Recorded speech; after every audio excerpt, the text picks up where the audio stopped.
want to be the one leading the man, but I just also just feel like you have to have some type of like collective consciousness and awareness within yourself about the world, about other people. I agree. For me to be able to be with you, because like if you're ignorant to very like important things that are important to the world and you're ignorant to it, we're not gonna work out. Ignorant and unopen to being educated. Yeah. Because it's okay to not know. I don't think it's okay to not know and refuse to try to understand or learn. Yeah. Because you can't know everything. You don't know everything. There's always going to be something you don't know. But if you refuse to be open to it and learn it, that's a problem to me.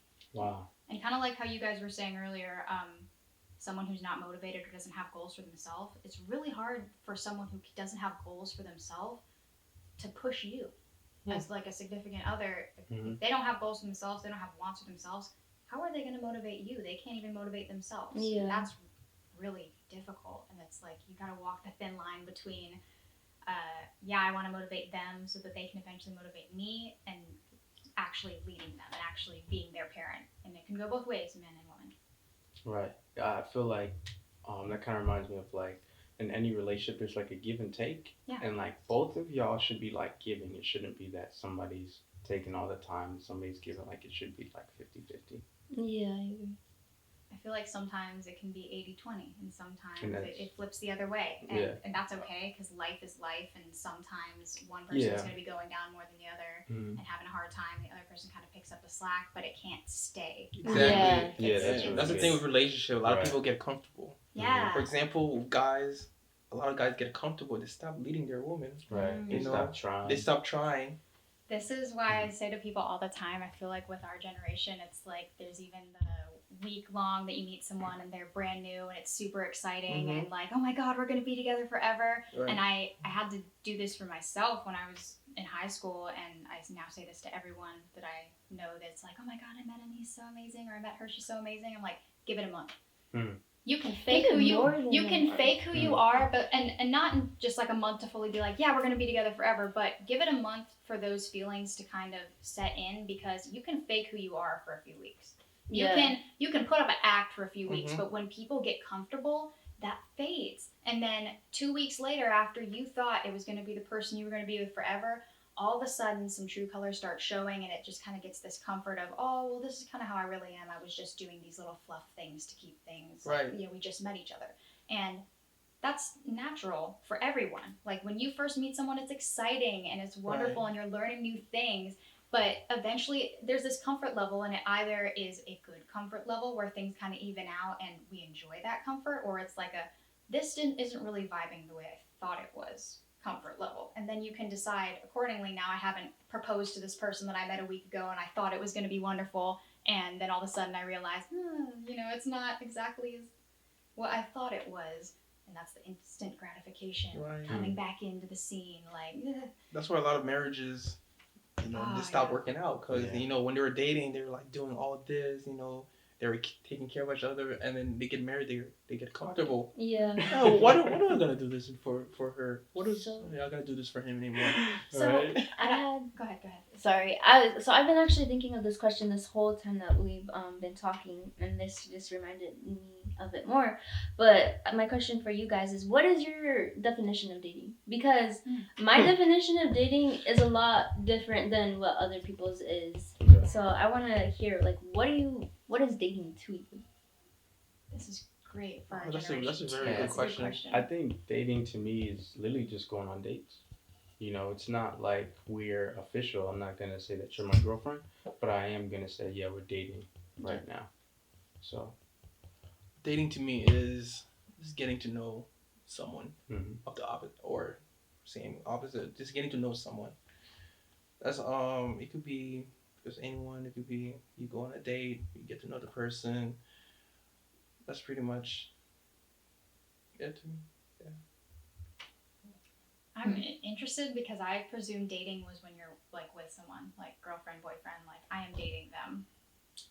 Yeah, we could. That's what I feel like a lot of people think. I feel like there's different levels to this. Yeah. Yeah, but it confuses me, and I know it confuses a lot of people our age, because there's what we've somehow created the the talking stage. Right. Yeah. Exactly. Which is It's like dating, which is essentially what, like back in the it day just destroys when you their were like in like the 50s and 60s and stuff, they'd be like dating or whatever, like older adults, they They go just date. steady. Yeah, but it's See, But that's the when you like thing. that. I give my girlfriend the Letterman jacket and like we're together. It's not that what I know the talking phase to be for us is yeah, we're talking, but like we're not really dating. I might talk to someone else, and I it's very likely I'll ghost you and I'll go somewhere else. See, that's where Whereas if they went steady back in the 50s, it was like, nah, we are It was- together until we break it off. see my I idea don't think they of have a what talking stage. dating is like if you're dating, like you said, like you're actually like going on dates with another person, and not only that, but like you said, you're not official, so you're not like locked down, you know, like you can't really get upset with me if I went on like a couple of dates, because as long as you're being completely honest with the person and you know how the other person feels about it, then you should have fun while you're dating. Like that's what it's supposed to be. It's supposed to learn your preferences. Like you're learning like what type of person you like. Like how are you supposed to know if like you don't experiment? But I think what the problem is with our generation is that when they rush into things, Mhm. they feel like dating is you're in a relationship, and I think a relationship comes months later. Like it's after the dating phase where you want to keep that person around. Like you enjoy that person. You keep thinking about that person. Like at this point, like okay, I don't want to see you with anybody else. Now I want you to be mine. But that's like apart from dating. That's deeper than dating. Like I find dating is fun, and like you should have fun with it as long as you're not hurting anybody else and you're respecting their boundaries. And the talking stage I think is stupid. Like I think the talking stage is for people who want to mess around but don't want to put a label on it, but they want to keep you, but they don't want to put a label on that. And Right. I don't appreciate that. Like I think that's Some people, be like, oh, sorry, I'm talking to somebody. Sometimes they say that, too. But yeah, for the most part. Both people should know before, like, if you're going steady. Some Yeah. some people think, oh, I'm going steady with this person. The other person is not even about going steady with you. You should communicate. Hey, I think it's just me and you. But some people are just like, they're the only one going steady, and the other person's doing their own thing, and they're getting angry at the other person doing their own thing, but they Right. never communicated like, hey, are we going steady You're or right. not? You're right. I was talking to my friend, and at what point after y'all talking or dating that you're like, okay, we need to be in a relationship? Like, how long?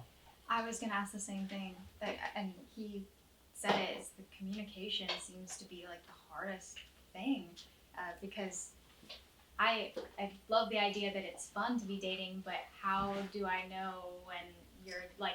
Do we both know that you're going around and dating other people, and that I'm able to go and date around that's other why I people? say you and gotta respect other people. Because Yeah, like some people are okay with that. And if you're not tied down, then and you're not doing anything that's like let's say like if you're not like being intimate with the people, I don't think it's like a problem, you know.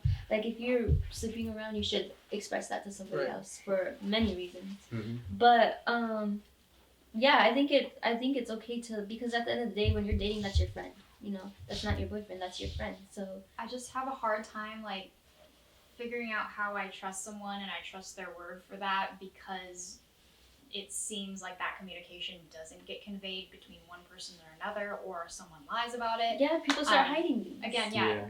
women and men will hide things, go and do things, and then it's like, that's a scary feeling no matter who you are, that like you think you have this communicated correctly and that you've both kind of said your piece, and then someone is actually going and dating someone else or being intimate with someone else or being sexual with someone else, and you don't know that. So that's kind of like, it's weird because we all have a different idea of what the boundary is and what each phase is, and it doesn't ever fully get verbally communicated, and so we all kind of have a different idea and we act accordingly on our idea of it.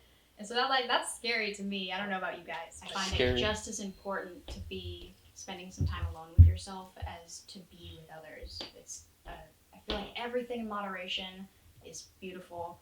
You do too much of something, it can't be good for you, even if it's meant to be something that's good for Right. you. Mhm. And it's really scary for some people to look within themselves and like sit in silence and actually acknowledge some of their hurt, and some of their authenticity is even scary to people. Mm. And it's real easy to avoid that by hopping back into relationships and then complaining about why they never work.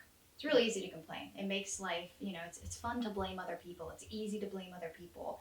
But to sit down and actually take accountability for your role in those relationships that aren't going right, your role and the trauma that you maybe have that wasn't your fault, doesn't have to be anybody's fault, but your role in the areas that you do have accountability for. Like, you have participated in those relationships, so you do have some responsibility for what's happened.